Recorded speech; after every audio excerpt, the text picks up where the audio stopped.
Marion Pruitt does not describe what happened in the fall of 2021 as a victory.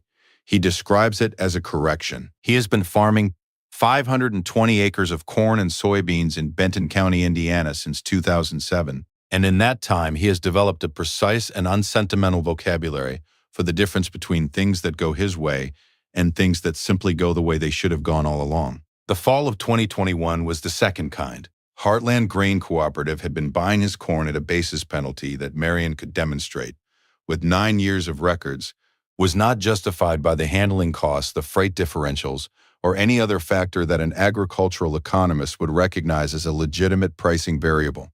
They had been doing it because they could, and because Marion, like most of the producers in that corner of Benton County, had assumed that the posted basis was the basis, and that the gap between what he received and what the futures suggested he should receive was simply the cost of doing business with the only elevator in practical range.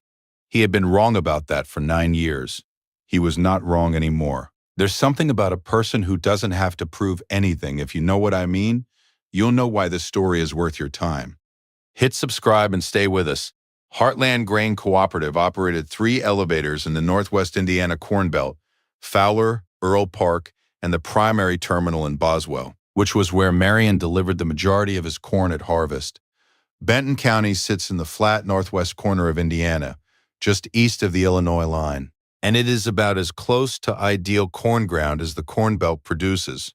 Drummer's silty clay loam across most of the upland fields, naturally high organic matter, tile-drained since the early part of the last century.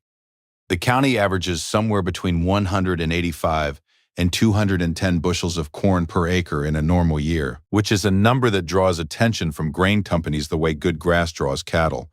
Heartland had been the dominant originator in the county for 30 years. Their Boswell terminal handled an estimated 8 to 11 million bushels annually at peak, which is enough volume to make individual producer relationships feel, from the company's perspective, like a rounding error. From the producer's perspective, the math runs differently. Marion ran 160 to 180 acres of corn most years, producing 30,000 to 36,000 bushels. That was not a rounding error to Marion. That was the operation. The Boswell elevator was 12 miles from the farm.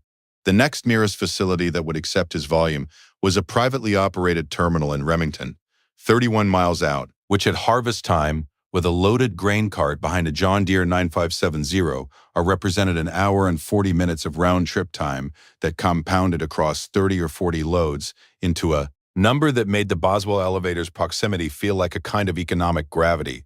Not a choice exactly, but a condition. Heartland's posted basis at Boswell had run between -42 and -58 cents under the December futures contract. For most of the years Marion had been delivering there, the posted basis at the Remington terminal across the same period had run between -28 and -36 cents. The difference, call it 15 to 20 cents per bushel, averaged across the range, was not the freight differential. The freight differential for the additional 19 miles was approximately 3 to 4 cents per bushel, based on custom hauling rates in Benton County. It was not the drying premium. Both facilities charge comparable rates for drying wet corn. Marion had calculated the spread on the back of a grain ticket in the fall of 2015, sitting in the cab of the 9570R in the Boswell elevator line, and had come up with a number he did not trust, because it was large enough to seem like a mistake. He went home and checked it 3 more times. With the actual posted basis records he had kept since 2012 and a composition notebook stored in the glove box of the farm truck, alongside soil test results and seed invoices and fuel receipts. He had not started keeping those records with any particular intention.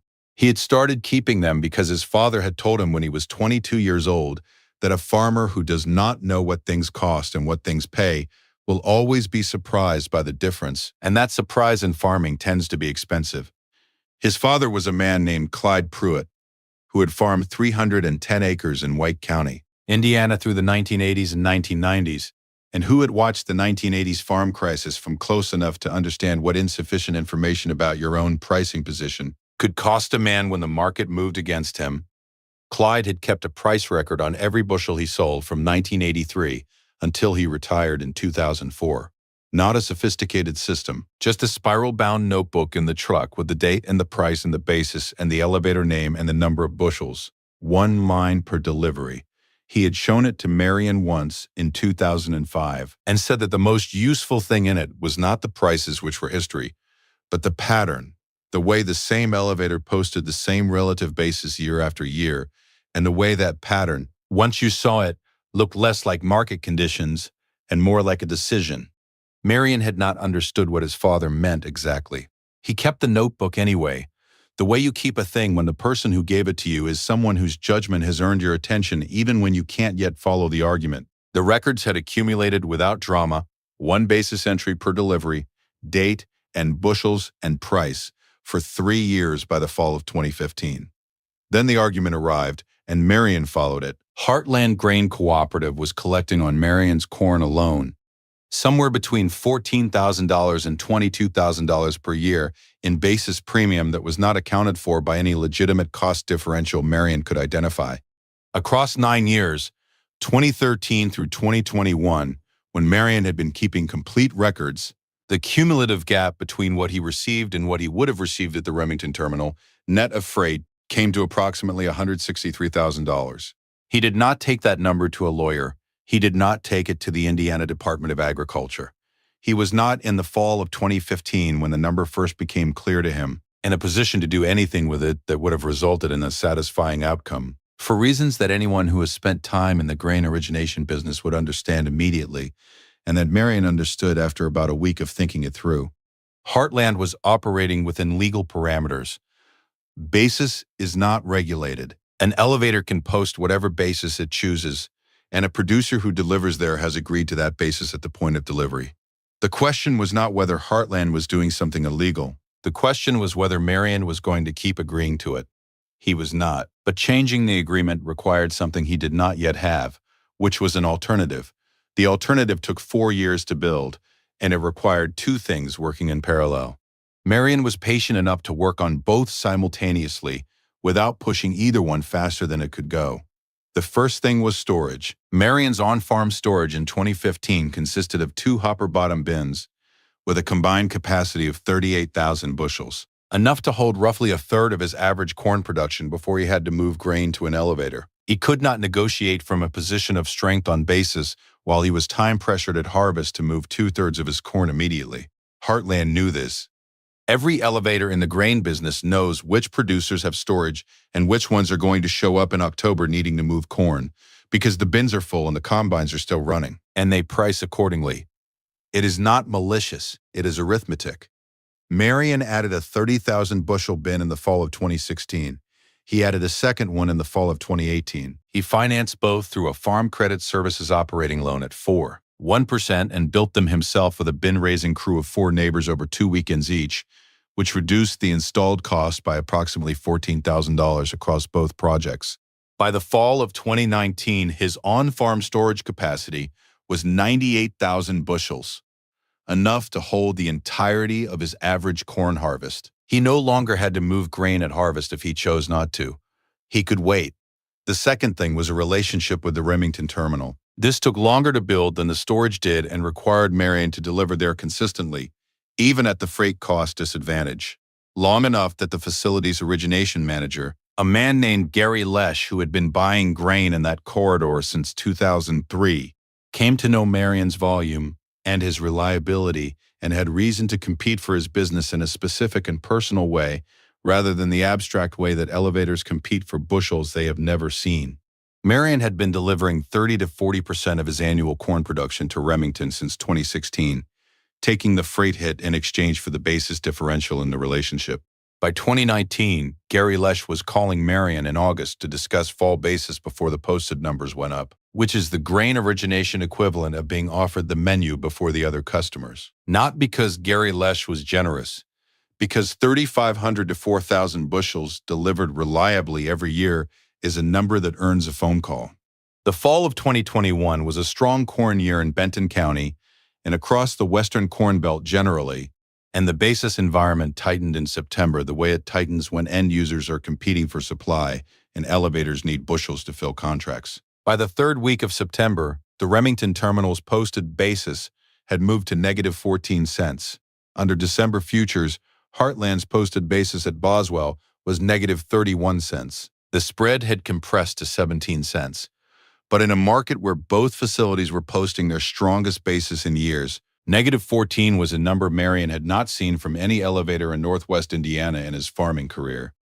He called Gary Lesh on a Tuesday morning and asked what the basis looked like for December delivery on 80,000 bushels. Gary said he could do negative 11 on a forward contract. Marion said he would call him back in an hour. He called Heartland's origination desk at Boswell and spoke with the merchandiser, a woman named Patty Renner, who had been handling producer accounts there for 6 years and who was, in Marion's experience, professional and straightforward about things that did not require her to be otherwise. He told her he was looking at 80,000 bushels for December delivery and asked what she could do on basis. Patty said the posted was negative 31 and that she could go to negative 28 for a commitment of that size. Marion thanked her and said he appreciated it and that he was going to go ahead with another facility. Patty asked, "Which one?" Marion said Remington. She was quiet for a moment and then said she was sorry to lose the business and that she hoped he would consider them for future delivery. Marion said he appreciated that and hung up.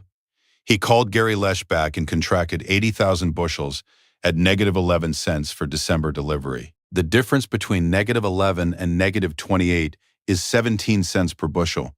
Across 80,000 bushels, that is $13,600 in a single phone call. The corn went to Remington in December of 2021 across 14 round trips with a semi-contracted through a custom hauler out of Attica at a total freight cost of $2,240. Net of freight, the basis advantage over what Heartland had offered came to $11,360 on that single contract. Against the average annual gap he had been absorbing for 9 years, it was the first time the number had moved in his direction in a way that was specifically the result of something he had built rather than something he had endured.